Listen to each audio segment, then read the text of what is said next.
মিশাতে লোভেলো ময় মানবে জানা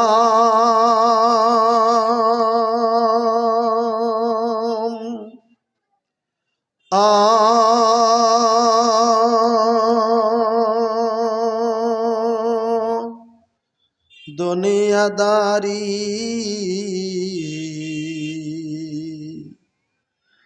আল্লাহর কাখলই গলে কি লই যাবি লকি লই যাবি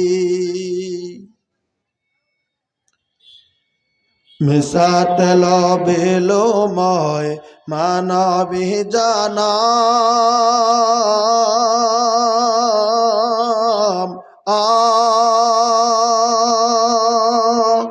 দুনিয়াদারি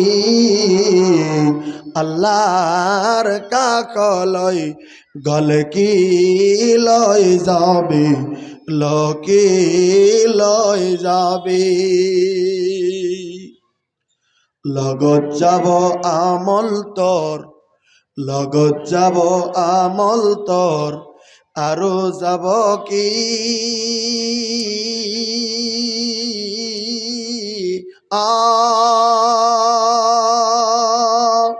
যেদিন মরিবি তই হেদিন বুঝিবি রে হেদিন বুঝিবি অকলে আকলে তুই অকলে আকলে তুই কবর তাকিবি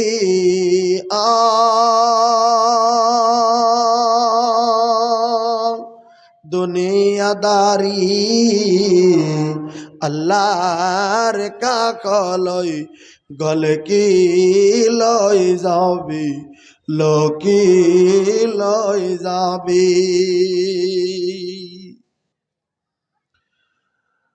হত আমল থাকিলে তোর হত আমল থাকিলে তোর হরগতে তাকিবি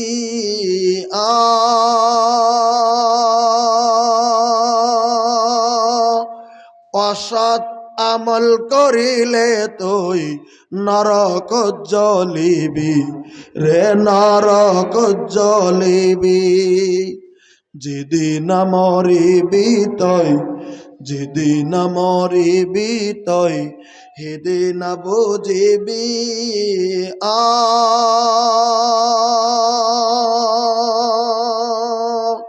দুনিয়াদারি আল্লাহর কাকলই গলে কি লই যাবি লকি লই যাবি মিশাতে লবেলো ময় মানবে জানাম দুনিয়াদারি আল্লাহর কাকলই গলে কি লই যাবি লকি লই যাবি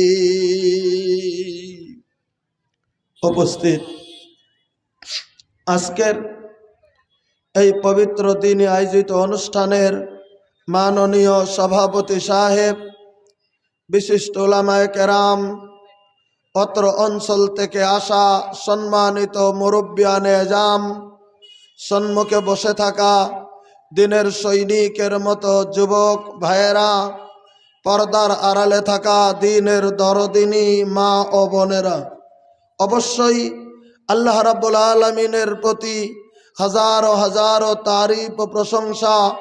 যে মহান আল্লাহ রাব্বুল আলামিন মেহেরবানি করে আজকে আমাদের বিভিন্ন মায়ের সন্তানকে এই দিন আয়োজিত অনুষ্ঠানে এই সন্ধিক্ষণে বসে থেকে সুন্দরভাবে দিনের আলোচনা শোনার জন্য তৌফিক দিয়েছেন, ওই মহান আল্লাহ রাব্বুল আলামিনের প্রতি হাজারো হাজার তারিফ। আমরা একটিবার আল্লাহর তারিফ আমরা সবাই মিলে পড়ে নেই আলহামদুলিল্লাহ। অবশ্যই আমাদের কাছে একটা প্রশ্ন থেকে যাবে, একটা সওয়াল থাকে আমাদের কাছে। সারা জীবন যে মহান আল্লাহ রাব্বুল আলামিনকে আমরা ডাকি, যে মহান আল্লাহর ইবাদত আমরা করি, যে মহান আল্লাহর উপাসনা করি, ওই মহান আল্লাহ কত বড় জ্ঞানী, তিনি কত বড় হিকমতের মালিক, তিনি কত বড় কুদরতের মালিক, তিনি কত বড় স্রষ্টা, আমাদেরকে সৃষ্টি করেছেন, বিশ্ব ব্রহ্মাণ্ড সৃষ্টি করেছেন, তিনি কত বড় খালিক। এই পৃথিবীর বৈজ্ঞানিক দৃষ্টিভঙ্গির একটা দিক এবং কোরআনে কারিমের একটি আয়াত আমরা যদি একটু নজর করি, তাহলে বুঝতে পারা যাবে আল্লাহ কত হিকমতের মালিক। প্রশ্ন যদি করেন, আমি তার জবাবটা কোরআনে কারিম থেকে আপনাদের কাছে দিচ্ছি বৈজ্ঞানিক দৃষ্টিভঙ্গি সহকারে, একটু খেয়াল করুন। আমার ভাইরা, ওই মহান আল্লাহ রাব্বুল আলামিন এই গোটা পৃথিবীর জমিনের মধ্যে একজন নয়, দুইজন নয়, 100 নয়, 200 নয়, 1000 নয়, 2000 নয়, 1 লক্ষ নয়, 2 লক্ষ নয়, গোটা পৃথিবীর জমিনে আল্লাহ রাব্বুল আলামিন কোটি কোটি মানুষকে আল্লাহ রাব্বুল আলামিন সৃষ্টি করে দিয়েছেন। কোটি কোটি মানুষকে রাব্বুল আলামিন গোটা পৃথিবীর জমিনের ভিতরে পয়দা করেছেন। ভাই গো, ওই মহান স্রষ্টা মহান আল্লাহ এই কোটি কোটি মানুষের সৃষ্টির মধ্যে, এই কোটি কোটি মানুষের পয়দার মধ্যে আল্লাহ রাব্বুল আলামিন এমনই একটা হিকমত তিনি খাটিয়ে দিয়ে গেলেন, এমন একটা পাওয়ার তিনি প্রকাশ করলেন, এমন একটা তিনি বর্ণনা করে গেলেন। ভাই গো, কোটি কোটি মানুষের ভিতরে আল্লাহ রাব্বুল আলামিন যে মানুষগুলিনের এই মুখের আকৃতিটা বানিয়ে দিলেন, চেহারাটা বানিয়ে দিলেন, ভাই গো নজর করে দেখেন, কোটি কোটি মানুষের ভিতরে একজন মানুষের চেহারার সঙ্গে গোটা পৃথিবীর জমিনে আর একটা মানুষের মুখের চেহারার আল্লাহ রাব্বুল আলামিন কোনো মিল করে দেয় নাই। আচ্ছা ভাই, কোন তো কথাটা সত্য না মিছা? গোটা পৃথিবীর জমিনে কোটি কোটি মানুষ বানিয়েছেন, কোটি কোটি রূপ দিয়েছেন আল্লাহ রাব্বুল আলামিন। একজনের রূপের সঙ্গে আর একজনের রূপ আল্লাহ রাব্বুল আলামিন গোটা পৃথিবীর জমিনের ভিতরে মিল করে দেয় নাই। কথাটা একটু খেয়াল করে দেখেন, আল্লাহ রাব্বুল আলামিনের হিকমতের ব্যাপারটা। ভাই গো, একটা বারের মতো যদি আমার দাদা, আমার দাদি, আমার দরদের নানা, আমার দরদের নানি, আমার দরদের কলেজের টুকরা বাবা পৃথিবীর জমিন থেকে যদি ইন্তেকাল হয়ে যায়, আমি আপনার সন্তান হইয়া আমরা বাসের খাটে করে নিয়ে যাইয়া যখন ওই যে কবরের ভিতরে বিসমিল্লাহ ওয়ালা মিল্লাতা রাসূলিল্লাহ বলে আমার বাবাকে যদি একবার জমিনের ভিতরে কবরে যদি আমি শুয়ে দিয়ে দিলাম, তারপরে যদি আমি পৃথিবীর জমিনের ভিতরে ঠিকাদারি করে, কন্ট্রাক্টারি করে, এত বড় বড় বড় বড় কামাই করার পরে আমি যদি কোনো কোম্পানির যদি মালিক হয়ে যাই, আমি যদি ট্রেন কোম্পানির মালিক হয়ে যাই, আমি যদি প্লেন কোম্পানির মালিক যদি হয়ে যাই, আমি যদি মুকেশ আম্বানির মতো যদি হয়ে যাই, এত টাকার মালিক যদি পৃথিবীর জমিনের ভিতরে যদি হই, এবার যদি আমি মনে মনে ভাবি আমার দরদের আব্বা, যে বাবা গো পৃথিবীর জমিনের ভিতরে আমাকে মোহাব্বত করে আদর করে লালিত পালিত করে বড় বানিয়েছে, যে বাবা গো আমার জন্য পৃথিবীর জমিনের ভিতরে ঠেলা টেনেছে, যে বাবা গো আমার জন্য পৃথিবীর জমিনের ভিতরে রিস্কা টেনেছে, যে বাবা আমার জন্য হাল মেরেছে জমির ভিতরে, যে বাবা আমার জন্য নিজের বাড়ি ছেড়ে দিয়ে অন্য রাজ্যে আমাদের জন্য আমার দরদের বাবা কাজ করেছে, যে বাবা গো বিভিন্ন রাষ্ট্র কষ্টে মেহনত করে কাজ করে টাকা উপার্জন করে পৃথিবীর জমিন আমাকে মানুষ বানিয়েছিল। ওই বাবাকে তো কবরের ভিতরে শুয়ে দিয়েছি। আজকে আমি তালাশ করব গোটা পৃথিবীর জমিনে হেলিকপ্টার রিজার্ভেশন করে দেখি আমার বাবার মতো একটা বাবা পাই নাকি। ভাই গো, গোটা পৃথিবীর সমস্ত মানুষ একটা একটা একটা করে খতম হয়ে যেতে পারে, আমার বাবার মতো বাবা এই পৃথিবীর জমিনে নতুন করে কোথাও খুঁজে পাওয়া যাবে না। কোন কথা ঠিক নাই? তেমন করি আমারও দরদিনী মা গো, যে মার পেটের ভিতরে পৃথিবীর জমিনের ভিতরে আমি আপনার জন্মগ্রহণ করেছি, যে দরদিনী মা গো পৃথিবীর জমিনের ভিতরে বুকের দুগ্ধ পান করেছিলাম পৃথিবীর জমিনের ভিতরে, যে দরদিনী মা গো আমাকে কোলে কোলে কোলে কোলে করে পৃথিবীর জমিনে মানুষ বানিয়েছিল, যে দরদিনী মা আমার যদি অসুস্থ হয়ে যেতাম মা নিজে ওই যে নামাজে মোনাজাত করে চোখের পানি ঝরঝর করে ছেড়ে দিয়েছিল, যে দরদিনী মা পৃথিবীর জমিনের ভিতরে কথা শুনবে তো আমাকে বড় মানুষ হবার জন্য মহান মাবুদের দরবারে হাত তুলে দিয়েছিল। অত দরদিনী মা যদি পৃথিবীর জমিন থেকে যদি একবার বিদায় যদি নিয়ে যায়, আমি যদি মাকে কবরের ভিতরে শুয়ে দিয়ে দেই, তারপরে যদি কোটি কোটি টাকার মালিক যদি নিজে হয়ে যাই, আমি যদি মনে মনে ধারণা করি আমার মাকে তো কবরে শুয়ে দিয়েছি, পৃথিবীর জমিনে অনেক কোটি কোটি মহিলা আছে, আমি একটু তালাশ করে দেখব আমার মার মতো একটা মা পাই নাকি। ভাই গো, একটা একটা করে যদি তালাশ শুরু করে দেন, নিজের মার মতো মা পৃথিবীর জমিনের ভিতরে তালাশ করে পাওয়া যাবে না। যদি একটু মায়ের চেহারার মতো কোনো মহিলার চেহারা যদি বনে যায়, দেখবেন ওই মহিলাটার উচ্চতার কোনো মিল নাই। উচ্চতা যদি মায়ের মতো হালকা মিলে যায়, দেখবেন তার স্বাস্থ্যের কোনো মিল নাই। স্বাস্থ্য যদি মার মতো পৃথিবীর জমিনের ভিতরে যদি মেলে যায়, দেখবেন সুন্দরের মিল নাই। সুন্দর যদি হালকা করে পৃথিবীর জমিনের ভিতরে যদি মিলে যায়, নজর করে দেখবেন মায়ের কণ্ঠস্বরটা এই পৃথিবীর মহিলার সঙ্গে জীবনেও মিল পড়ে নাই। কণ্ঠস্বর যদি পৃথিবীর জমিনে হালকা করে যদি একবার মিলে যায় গো, কিন্তু আমার দরদিনী মা পৃথিবীর জমিনে আমাকে যে বাসায় আব্বা বলে পৃথিবীর জমিনে সারাদিন আমাকে ডাক পেরেছিল, আমার দরদিনী মা গো আমার নাম ধরে আমার বাবা বলে আমাকে পৃথিবীর জমিনে যে ডাক দিয়েছিল, যে সুরে আমাকে আব্বা বলে আমার মা পৃথিবীর জমিনে ডাক দিয়েছে, পৃথিবীটা যদি উল্টেও যায় বিশ্বাস হয়ে যাবে। কিন্তু নতুন করে ওই মায়ের মতো ডাক গোটা পৃথিবী তো নতুন করে কোনো মহিলাই দিতে পারবে না। বলেন কথা ঠিক নাই? আল্লাহ রাব্বুল আলামিন পবিত্র কোরআনে তাই বলে দিয়েছেন। এটা হচ্ছে পবিত্র কোরআনে আল্লাহ রাব্বুল আলামিন 114টি সূরা নাজিল করেছেন পবিত্র কোরআনে কারিমের ভিতরে। এই কোরআনে কারিমের সূরা নাম্বার 3 সূরা আল ইমরান আয়াত নাম্বার 6 আপনারা খুলে দেখবেন বেরিয়ে যাবে। আল্লাহ রাব্বুল আলামিনকে যারা এখনো পৃথিবীর জমিনের ভিতরে বিশ্বাস স্থাপন করেনি, তো তোমার দ্বিধা মনে হচ্ছে আল্লাহ যে স্রষ্টা, তোমার মনে যদি এখনো দ্বিধা যদি জমিনের ভিতরে তোমার দ্বিধা রয়ে গেছে, আল্লাহ রাব্বুল আলামিন বলে দিলেন পৃথিবীর মানুষেরা শুনে রাখো, আমার হিকমতের দিকে নজর করো, আমার পাওয়ারের দিকে নজর করো, আমার স্রষ্টার স্রষ্টত্ব সম্পর্কে একটু তোমরা জমিনের ভিতরে খেয়াল করে নাও। বলে কি হুয়াল্লাযী ইউসাউবিরুকুম ফিল আরহামি কাইফা ইয়াশা।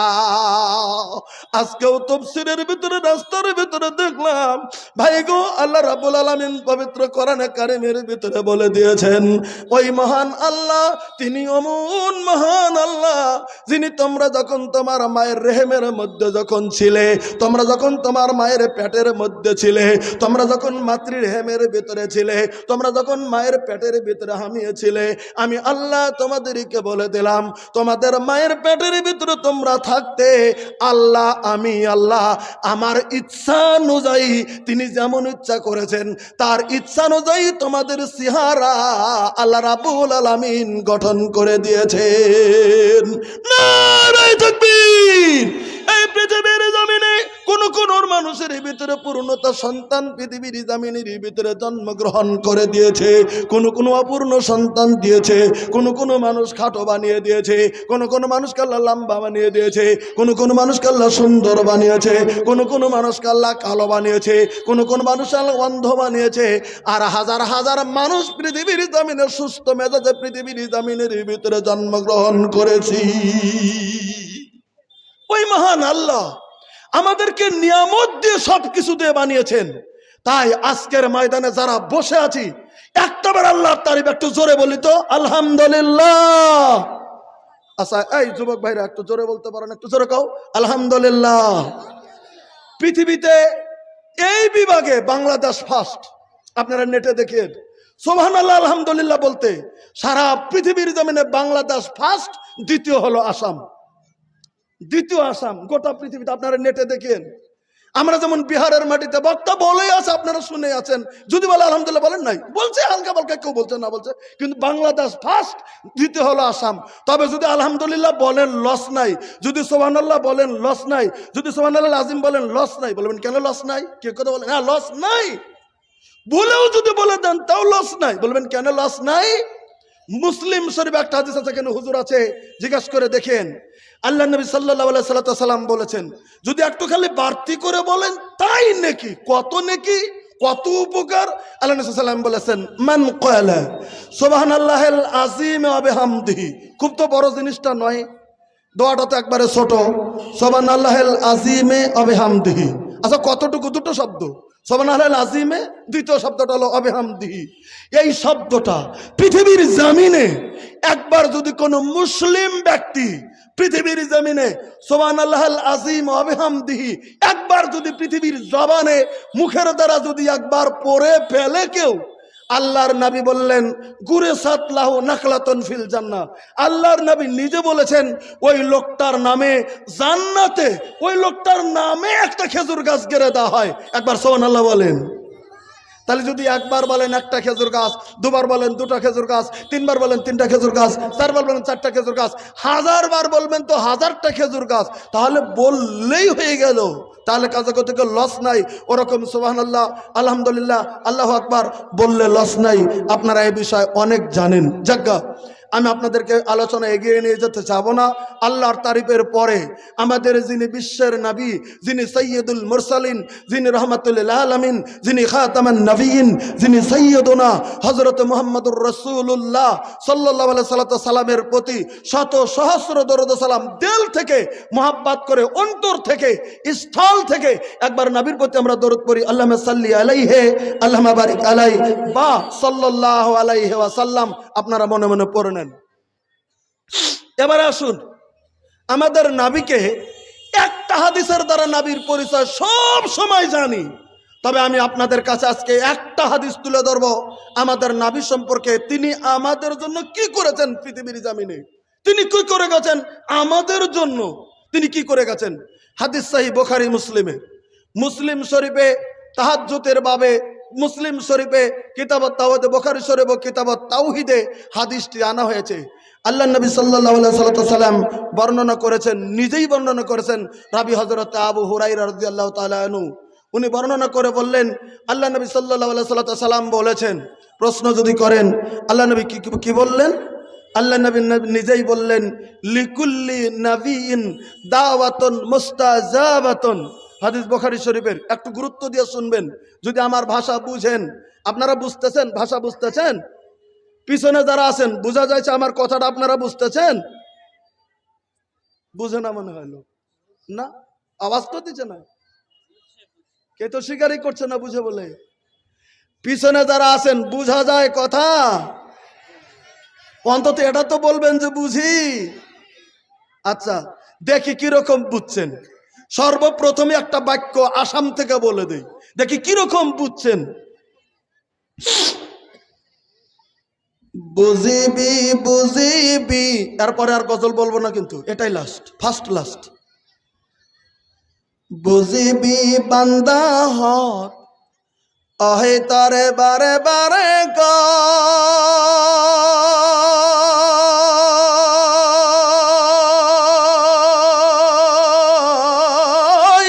যেদিন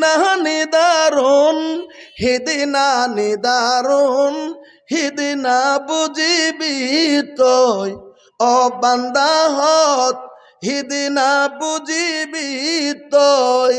বুঝছেন কিছু কিছু কিছু বুঝছেন আমি জানি, একদম কিছু কিছু। একটু ভালো করে শোনেন, দেল দেয়া যদি শোনেন তাহলে বুঝবেন। আমি ভালো করে একটু আস্তে আস্তে বলে দেখেন। বুঝিবি বুঝিবি বুঝিবি বান্দা হত আয় তারে বারে বারে কই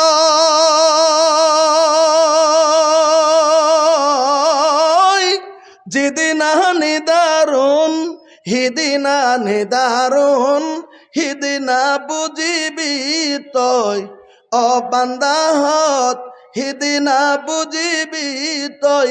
আজরাইল আহিব, বুঝছেন এটা?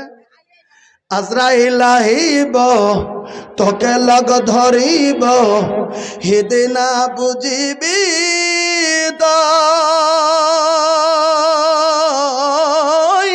যাব হে লাগিব ওয়াকলে ওয়াকলে, যাব হে লাগিব ওয়াকলে ওয়াকলে, সাইতা কিব রই রই হিদিনা বুঝিবি তুই।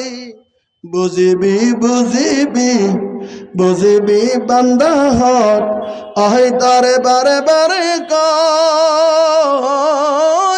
যেদিনা নিদারুন হিদিনা নিদারুন হিদিনা বুঝিবি তুই ও বান্দা হত হিদিনা বুঝিবি তুই। আমি বলছিলাম আল্লাহর নবী নিজে বললেন লেকুল্লে নবী ইন দাওয়াতুন মুস্তাজাবাতুন। আল্লাহ রাব্বুল আলামিনের নবী বললেন এই পৃথিবীর জমিনে আল্লাহ তাআলা যত নবী রাসূলকে পৃথিবীর জমিনের ভিতরে পাঠিয়ে দিয়েছিলেন, আল্লাহ তাআলা পাঠিয়ে দিয়েছিলেন পৃথিবীর জমিনে। কত নবী রাসূল পাঠিয়েছিলেন একটা হাদিসের মাহফুম অনুযায়ী পাওয়া যায় আল্লাহ তাআলা গোটা পৃথিবীর জমিনে 1,26,000 নবী রাসূলকে আল্লাহ তাআলা পৃথিবীতে পাঠিয়ে দিয়েছিলেন। 1,26,000 নবী রাসূল টোটাল পৃথিবীতে আল্লাহ পাঠিয়েছিলেন। তার ভিতরে সর্বপ্রথম আদি পিতা হযরত আদম আলাইহিস সালাম, আর সর্বশেষে আমাদের আখেরি নবী হযরত মুহাম্মদ রাসূলুল্লাহ সাল্লাল্লাহু আলাইহি ওয়াসাল্লাম। আর মধ্যে ছিল সমস্ত নবী, হযরত নূহ, হযরত মুসা, হযরত ইয়াকুব, হযরত ইউসুফ, হযরত ইব্রাহিম, হযরত ইউনূস, এর সমস্ত, হযরত আইয়ুব, এই করে 1,26,000 নবী রাসূল পৃথিবীর জমিনে। এবার নবী একটা কথা বললেন, ভালো করে বুঝে নেবেন। লিকুল্লি নাবিয়্যিন দাওয়াতুন মুস্তাজাবাতুন। নবী রাসূলদেরকে পাঠিয়ে দেওয়ার সময় আল্লাহ বলে দিয়েছিলেন এই নবী রাসূলরা, এই পৃথিবীর জমিনে যে যাবে আমি আল্লাহ তোমার জীবনে সব সময় তো তোমার দোয়া তো কবুল করবই, তবে জেনে রাখো তোমার জীবনে একটা মুস্তাজাবা দোয়া তোমাকে দিয়ে দিলাম, কবুলিয়াতের দোয়া দিয়ে দিলাম। কবুল করার জন্য আমি আল্লাহ রেডি আছি। তুমি যা বলবি তোমার জীবনে একটা কবুলিয়াতের প্রাইভেট দোয়া যা তুমি বলবে পৃথিবীর জমিনে আমি আল্লাহ রাব্বুল আলামিন ওটাই কবুল করে নেব। তুমি যদি পৃথিবী উল্টিয়ে দিতে বলো আমি আল্লাহ উল্টিয়ে দিয়ে দিব। তুমি যদি পাহাড়কে উল্টিয়ে দিতে বলো পাহাড় উল্টিয়ে দেব। তোমার জীবনে এমন একটা করে কবুলিয়াতের দোয়া নবী হিসাবে আমি আল্লাহ রাব্বুল আলামিন তোমাদেরকে দান করে দিলাম। প্রত্যেক নবী রাসূলকে দিয়েছিলেন পৃথিবীতে পাঠানোর সময়। এটা নবী হিসাবে খাস একটা করে দোয়া। সারা জীবন তো তাদের দোয়া কবুল হতো, তবু একটা করে প্রাইভেট দোয়া দিয়েছিলেন আল্লাহ নবী হিসাবে। এবার নবী সাল্লাল্লাহু আলাইহি ওয়াসাল্লাম একটা কথা বললেন। এবার নবী কি কথা বলেছেন? নবী বললেন ফাতা আজ্জালা কুল্লু নবিয়্যিন দাওয়াতাহু। হযরত আদম থেকে শুরু করে নিয়ে ঈসা রুহুল্লাহ পর্যন্ত 1,23,999 জন নবী, সব নবী রাসূলরাই পৃথিবীর জমিনের ভিতরে তাদের কবুলিয়াতের দোয়াটা পৃথিবীর জমিনে কবুল করে নিয়ে গেছেন, গ্রহণ করে নিয়ে গেছেন। তাদের জীবনের মুহূর্তে যখন দরকার হয়ে গেছে আল্লাহকে বলে দিয়েছেন মাবুদ আমাকে তো তুমি কবুলিয়াতের দোয়া দিয়েছো, আমি তোমার দরবারে ওইটা চাই, এখন তুমি দিয়ে দাও। গোটা জিন্দেগিতে সব নবী পৃথিবীর জমিনের ভিতর গ্রহণ করে নিয়েছেন। এবার আমাদের নবী একটা ব্যতিক্রমী কথা বললেন। কি ব্যতিক্রমী কথা?